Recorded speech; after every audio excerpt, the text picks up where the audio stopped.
Okay, Matt begins with the four queens, and the narrative is the four queens like to stand out in any crowd in which they find themselves. And now he's going to deal out 16 additional but random cards this time. And just so you know, there's no sleight of hand in this performance whatsoever.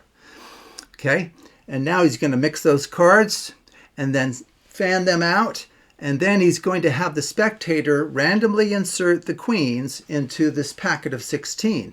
Okay, and then from there, he's going to further mix the cards with an overhand shuffle, a riffle shuffle, even a Hindu shuffle. So these cards are going to be extremely well mixed, and they can be. Okay, and he's showing that. Now what he's going to do is deal out half the cards into one pile and then randomly flip either pile. And then from there, he's going to perfectly interlace the cards, like left, right, okay? And it doesn't matter how you begin the left, right, or right, left. Okay, so as long as you consistently interlace these, this is going to work just fine, okay? Now, once he's done that, this packet is, in some sense, protected from the Hummer shuffle.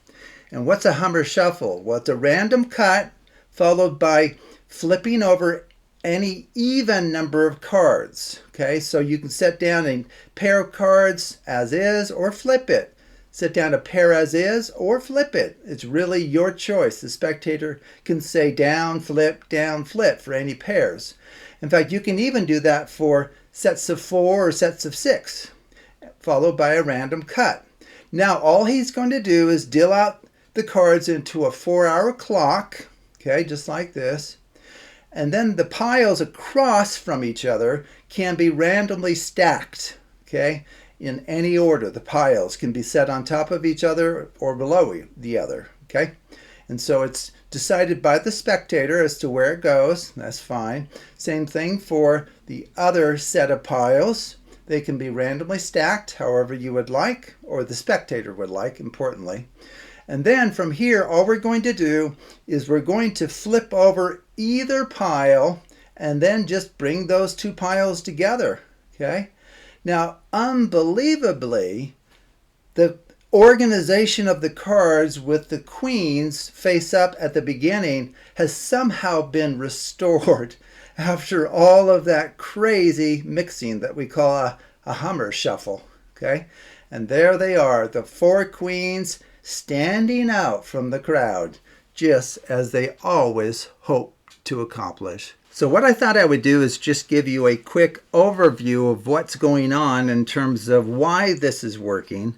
And then if you're wanting a more in-depth explanation of the Hummer principle and how you can use it in card magic, take a look at the links in the description below. Okay, so I have 16 random cards, just as Matt did.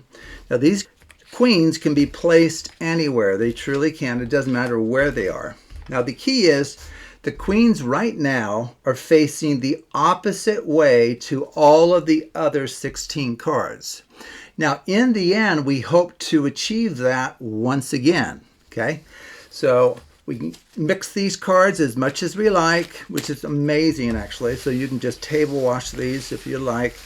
It doesn't matter what you do as long as you don't flip over any cards. Don't flip over any cards from their current orientation, okay?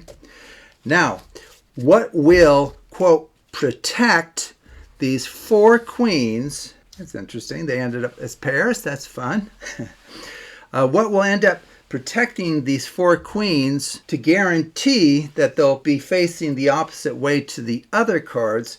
What a person needs to do is anything equivalent to flipping over every other card, okay?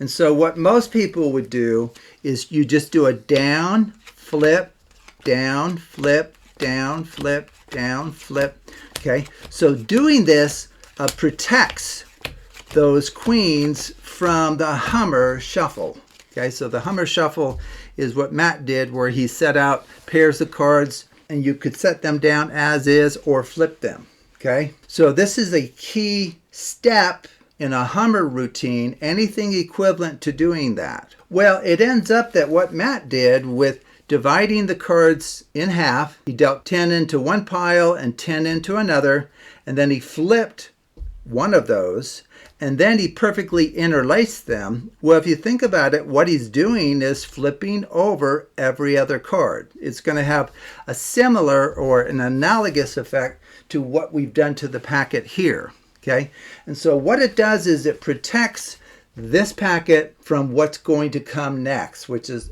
the Hummer shuffle. Okay, so what's the Hummer shuffle?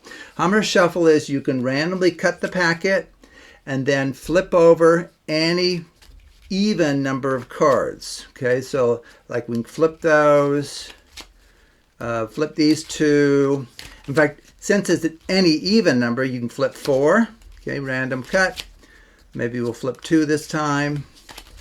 Okay, maybe flip 4. Okay, now I know Matt just worked with pairs, but you can work with any even number whatsoever, even 6. Whoa, flip 6 of them and so forth. Okay, and then you can do a table Hummer shuffle as well, where you set out even packets of cards, okay, of various sizes even.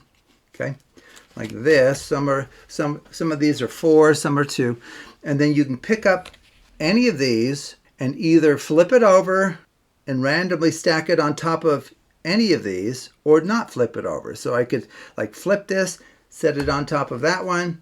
Now I can take this one and just set it down as is if you'd like, or you can flip the whole packet and set it down on top of this one. Maybe flip it, set it on top of that one.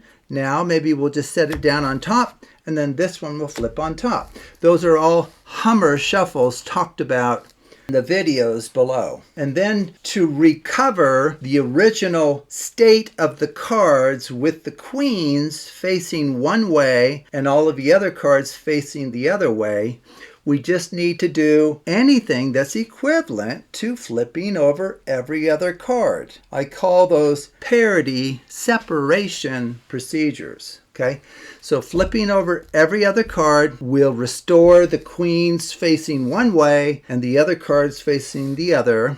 Now what Matt did was he just dealt out the cards into a 4-hour clock. We just have to think about what's going on. So like if we think of this as position 1, 2, 3, so that's position 1 and 3. They're both odd. This was 2, 4. These are both even positions. Okay, you put it like that. And then he said, okay, let's work with the piles across from each other.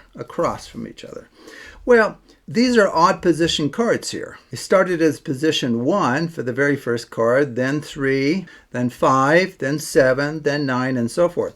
So these can be randomly stacked together, okay? The same thing here. These are even position cards. They can be stacked in any order. And so to finish the flipping over of every other card, you have to remember all of the odd position cards are here.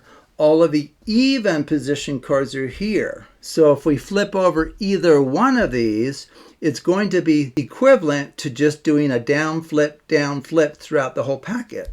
So we can flip this one like that, random stack like this, okay? And then you just turn the packet over. Sorry, and I went off the screen. And show to the whole world that those queens somehow are standing out from the crowd yet again. Okay, so that's a very simple Hummer performance. But if you want to understand deeply what's going on with this principle, it will enable you to create your own original card effects using this principle, because it's one of the most powerful principles in all of mathematical card magic. And the Hummer principle is named after Bob Hummer, who discovered the principle. And the principle is often also referred to as the Cato principle. So capital C-A-T-O for cut anywhere and turn over to. And all of that's talked about in the videos linked below. So thank you for watching, and take a look at other videos on the Absolute Math Magic channel.